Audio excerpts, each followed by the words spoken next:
Hi guys, welcome back to my channel. This is episode 11 of AWS tutorials.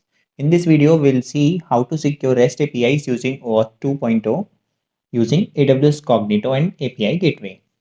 By the end of this video, you will be able to secure REST APIs using OAuth 2.0, understand access tokens and JWTs, protect APIs using AWS Cognito, and call secured APIs with a valid token. Now, why API keys are not enough? In the previous video, we secured APIs using API gateway feature like throttling and API keys. But in real applications, we don't rely on API keys for user. We use OAuth 2.0. Also, API keys do not identify users and anyone can share an API key. And here we do not have any user level access control. It is based on API keys only. And also API keys does not provide login features. Now, what is OAuth 2.0?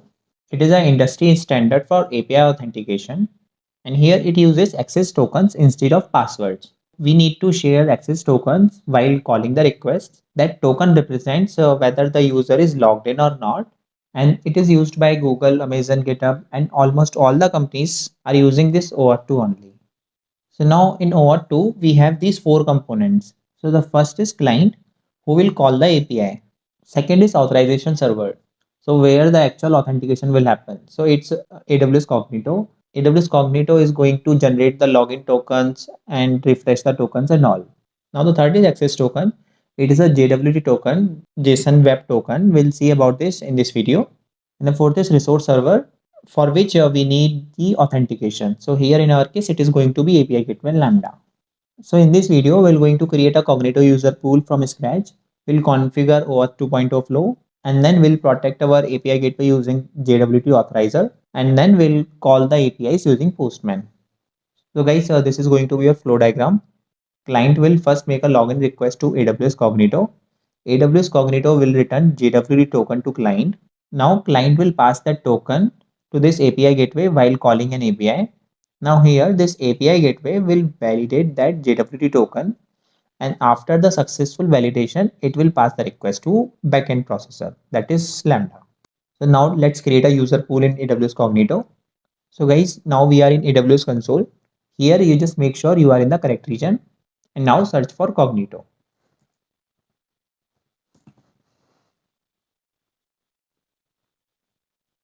Now here let's create a user pool. We'll click on this button.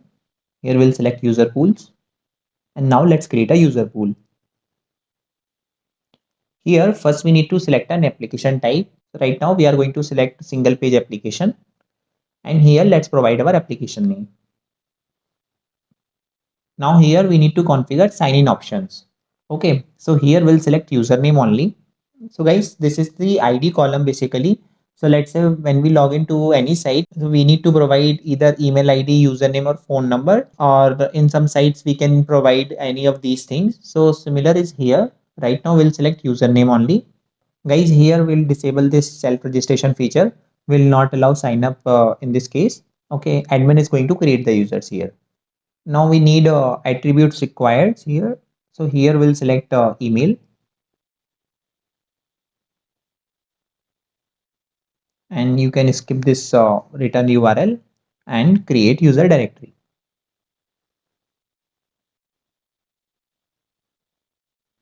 Okay, so now let's click on this user pools again. Here if you see, our user pool has been created. So guys, this is our user pool. Here if you see, we have this app clients. Okay, so this is the client that we just created. Let's open it. Here let's click on this edit button. So guys, if you see here, there are multiple types of authentication flows. So here we need to select this one. We can disable all others. Here we'll select this one, sign in with username and password. So now what we are going to do is we'll provide username and password, and we'll fetch the access token from Cognito. Okay, so for that we have enabled this one, and this is for refresh token. Guys, if you see here, these are some different configuration. Like this is the session duration. Session will be valid for 3 minutes. So guys, this is the refresh token expiration. We'll leave it as it is. Now this is the main thing, access token expiration. So here right now it's set to 60 minutes. Access token and ID token both are set to 60 minutes. So the access token that Cognito will generate will be valid for 60 minutes only. So now let's just save the changes. So guys, now let's create users. We'll go into this users section, and here let's create a new user. So guys, this is going to be a test user. So here we are not going to provide any valid email address. That's why we are not going to send any invitation over the email. Now let's provide username. I have provided dev by Shashank. In the email address, I'll just put some random email,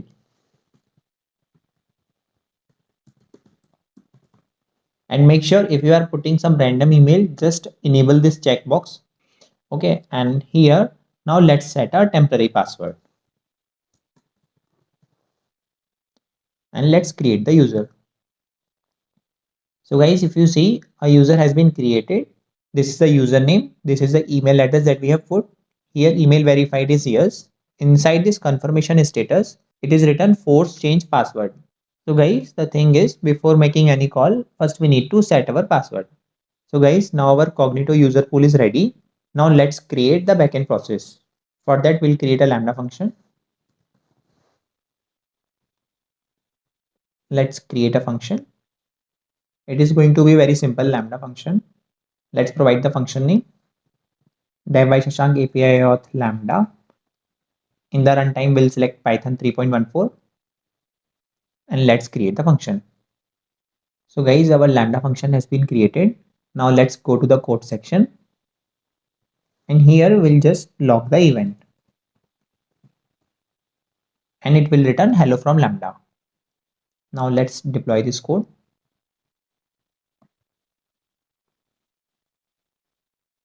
Now let's create an API. Click on this create API. We'll create REST API. Let's provide the API name. Dev by Shashank API auth API. In the API endpoint type, we'll select regional. And in the security policy, let's select the recommended one.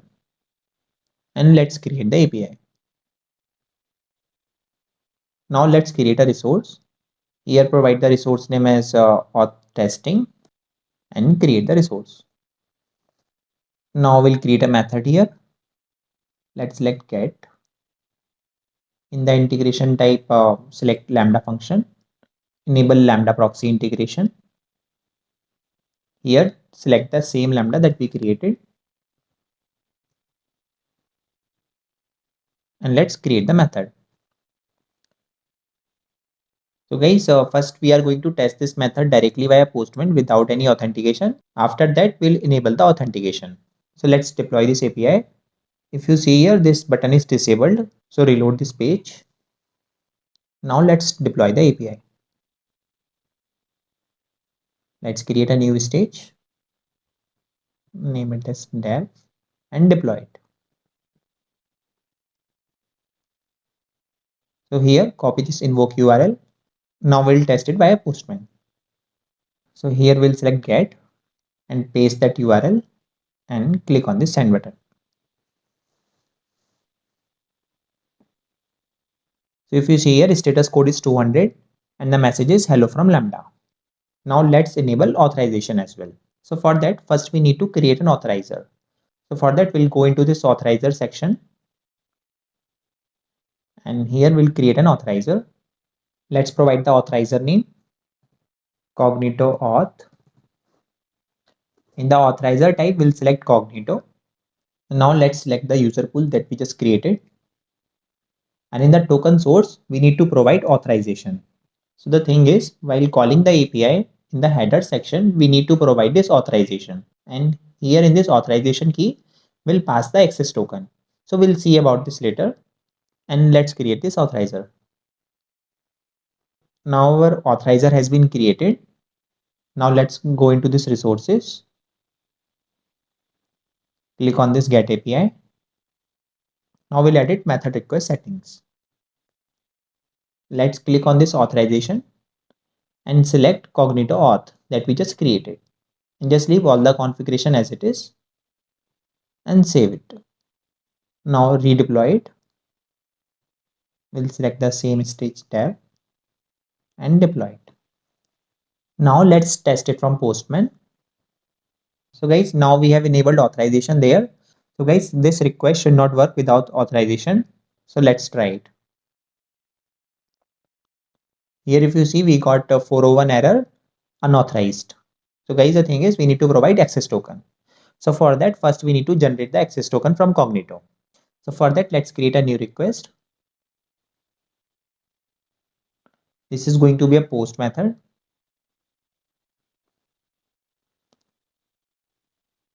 And guys, this is the endpoint that we need to call https cognito-idp. And here we need to provide the region in which our user pool is created and .amazonaws.com. Now in the header section, we need to provide two headers. First is content type. Here we need to provide application xamg json 1.1, and another header is xamg target, and here we need to provide the value. So guys, the value will be AWS Cognito Identity Provider Service dot initiate auth. We are going to initiate the authentication process.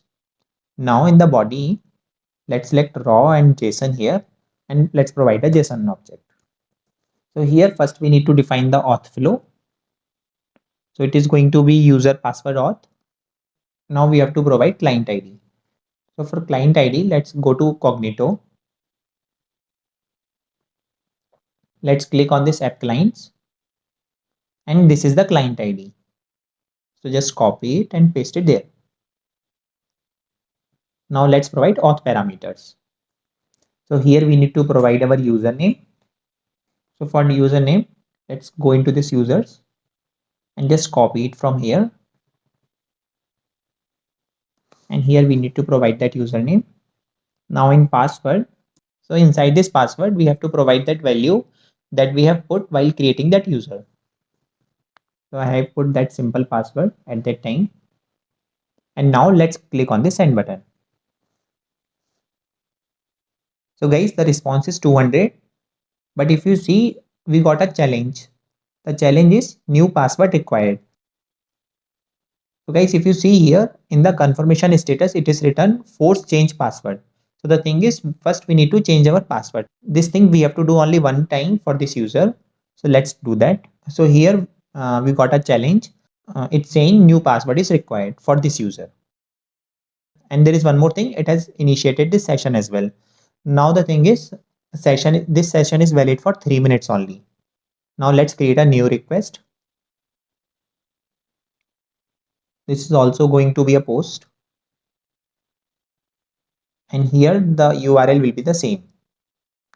This time in the header section, content type will be same, xamg json 1.1. Now the second header is xamg target. Here we need to provide AWS Cognito Identity Provider Service dot respond to auth challenge. Earlier it was initiate auth. This time it is respond to auth challenge, because we are going to respond on the challenge that we have received in the previous request. Now let's provide the JSON object here. Here first we need to provide challenge name. So let's copy the challenge name from here. So this is the challenge name. Let's copy it and paste it here. Now we need to provide client ID here. So we can copy it from the previous request. So this is the client ID.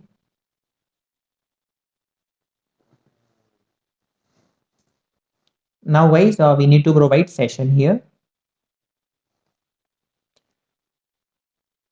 So guys, here we need to provide this session value that we have received in this request.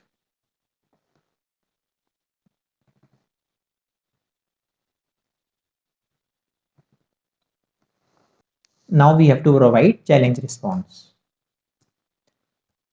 So here we need to give that username, dev by Shashank, and we have to give new password. So in the new password, let's provide dev at the rate 1234, and let's click on the send button.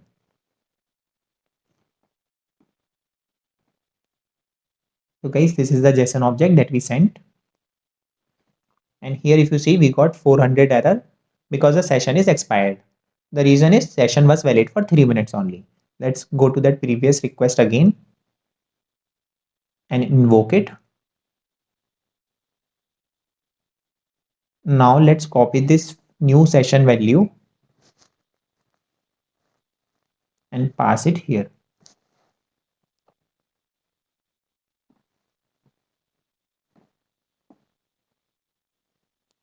Now I'll click on the send button again. So guys, if you see here, this time it worked. So here we have received 200 as a status code. And in the response, we have received a access token. It will get expired in 60 minutes. And this is the ID token and refresh token. So guys, this is how we can retrieve the tokens. Guys, we need to call this second request only for the first time for a new user. Now we can try to invoke this first request again. It will work. Here just correct the password. Here just provide the new password. And let's click on the send button. So guys, if you see here, this time it is working. And let's check one more thing. Let's go to this Cognito and refresh this one. Here, if you see, confirmation status is confirmed because we have reset the password.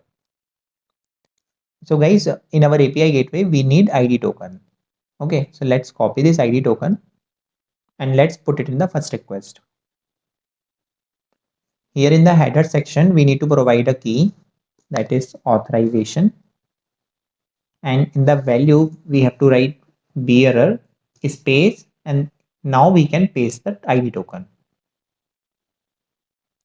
Okay, now let's click on this send button. This time it should work. So if you see here, we got 200 in the status code, and this is the response, hello from Lambda. So guys, this is how we can enable authentication. So guys, now let's see what this token contains. For that, we'll go to this browser and let's open jwt.io.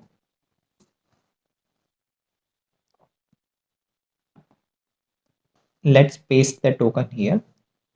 So guys, this is a JWT debugger. Here we can decode our JWT token. So guys, if you see, the full form of JWT is JSON Web Token, and here this is the ID token. So guys, this JWT token consists of three things. If you see, this is the first thing before this dot, then this is the second part till here, and this is the third part after that dot. So guys, if you see here in the right side, first part is the header. Header contains which signature or encryption algorithm has been used here. So if you see, it is RS-256. Now in the second section, it contains the actual payload. It contains a user related, issuer and token related things. So guys, this is the issuer who has created and signed this token. Okay, so this is our Cognito pool issuer ID. If you see here, I'll just copy it. So guys, if we go to this overview section, if I just search for it, so this is our user pool ID. Okay, so this is the issuer who has signed this token. Now this is the Cognito username, like who is the user here. So it's dev by Shashank, and these are some different IDs. This is the audience. This is the client ID basically. And if you see this auth time, at what time that token generated, this is the expiration time. So guys, this is the main component of this token. So guys, in the third section, it is the public key. So using this public key only, it signs the payload. So this is how it works. So now let's see where OAuth 2.0 is used. It is used in mobile applications, web applications, partner APIs, SaaS platforms. So basically it is getting used everywhere nowadays. So thank you guys for watching this video. In the next video, we'll see role-based access for APIs, admin and user roles. And if you like the video, please subscribe the channel and press the bell icon. And if you have any question, just drop it in the comment box.